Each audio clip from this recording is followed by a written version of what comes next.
did work out for a while, but I want to try dating people I am really attracted to, you know? So I had to raise my standards a little.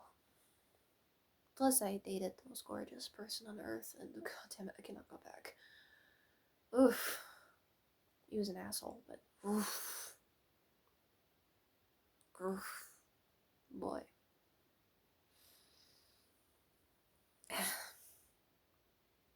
Ah, my hair looks so dorky!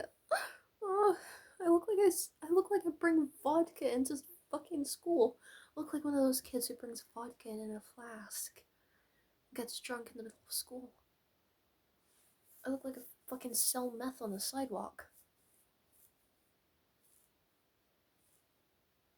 I don't mind it so much, actually. When my fringe is flat, it looks okay. The back is still giving Rusty from Ohio vibes.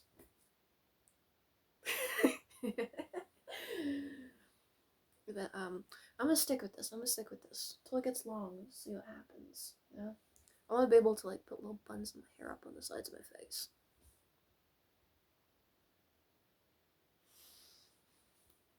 Fuck. What was I saying? Yeah. Um.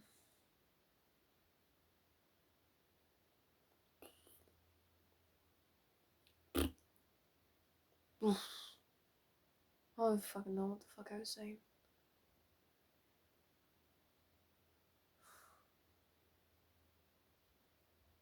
Oh yeah, my mother's creepy response in therapy. Yeah, I gotta learn how to talk better. Jesus Christ, I never reached the point of anything. Yeah, her response in therapy was when I questioned her on the short hair thing, she said, "But I okay. In most families, a parent will punish their kid if they act outside of the parent's will. That's normal.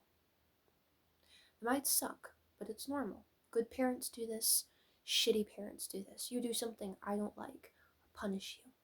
And the rules are set in stone. That has never been the case for my mother.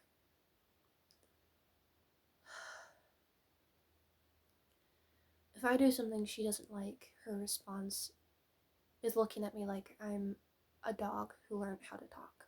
Genuine confusion. As if she doesn't register that I'm a separate person from her, who could even want to not do things her way. And this is worse, because as a kid, if I did anything wrong, she would react to me as if a child had picked up a doll, realized there was an imperfection on it, and then simply stopped playing with the doll. All of the punishments in my childhood revolved around either shaming, yelling in my face, or withdrawal. So,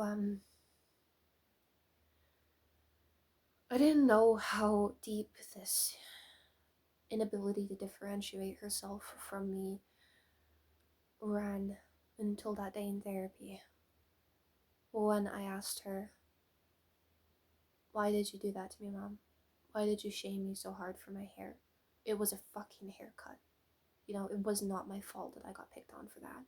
It might have been the reaction and the given reaction that I got that we could have all expected. But I knew I was going to get that reaction, and I wanted you on my side to stand for me, because it is ridiculous to pick on someone for their hair." And she looked confused, and while staring at some imaginary point in the distance, said, "But I don't like short hair. I just don't like short hair." And it reminds me of a story Dylan actually told about her own mother. Obviously hers was a great deal more extreme, but I feel like it's similar and on the level, which is why I fucking appreciate Dylan's channel so goddamn much. And that story always gets to me, because while I don't know if my mother is narcissistic, I doubt it, to be honest. I think my father, maybe. My mother, I don't know. She doesn't give me narcissistic vibes. And she doesn't meet the symptomology of a narcissist. She may. Okay, I'm not a therapist yet. I'm not a psychologist yet. But I've known people who are narcissistic. I myself felt like I was developing into one. And I know the common experiences of children raised by narcissists because I've had to literally, my best friend is being raised by a narcissistic mother. Oh my god, textbook. Oh my god. I don't have to be a fucking psychologist to diagnose that woman. It's so obvious. Fuck me. But, yeah.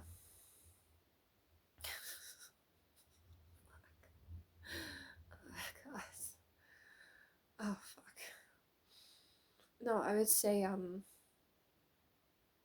if I suspect my mother of anything, it's possibly BPD.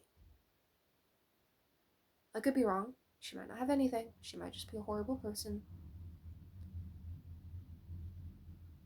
But if I relate far too much to some of those subreddits, BPD loved ones in Reddit, or support groups for people who have had borderline parents or partners who were also abusive. BPD doesn't necessarily mean you will be abusive. I'm talking about someone who is abusive, not because of their BPD, but because they're abusive pieces of shit who also have BPD. So their specific flavor of abuse will carry the undertone of their disorder. You know, it will carry the remnants of their mental illness. Their mental illness provides this vehicle for the abuse, but it is not. It's like the abuse is a person in a boat, and the BPD is carrying the fucking boat to shore. You know. But the BPD isn't the abusiveness in it of itself, if that makes sense. I don't know if I gave a good analogy, but I relate far too fucking much to those stories for there to be no coincidence whatsoever. I fucking love for my mother to get diagnosed, Jesus Christ. And she might stop blaming me for feeling bad all the time. She has literally antagonized me over feeling sad. There have been days that I have sat at the table looking sad, and she's decided that I look sad despite her. But as I said, there just seems to be no ability to separate our identities whatsoever. She just cannot get it in her head that not everything I fucking do in my life is because of her. And it makes me so angry. Oh my god. And it sounds like a narcissistic trait. But honestly, the vibe that I'm getting from most narcissistic parents is while there may be an unhealthy identification with their children, as in, you have to act this certain way, so as to not make me feel ashamed, because you are an extension of me. I feel like with most narcissistic parents, there is still more recognition of that person not being them. That's why they have to use overtly abusive control tactics, because they know that you can act outside of their will. And they are going to punish you until you get back in that fucking box. But with my mother, that recognition is not there. And instead of overtly abusing me, she simply takes it as a sign that I don't love her. Or that I'm confused. Or that I'm wrong.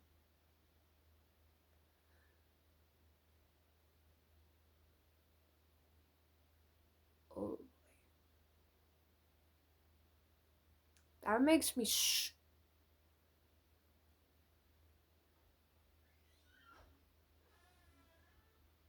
that drives someone to murder. I'm just putting that out there. If you knew what the fuck that feels like, it drive you to murder. End this here.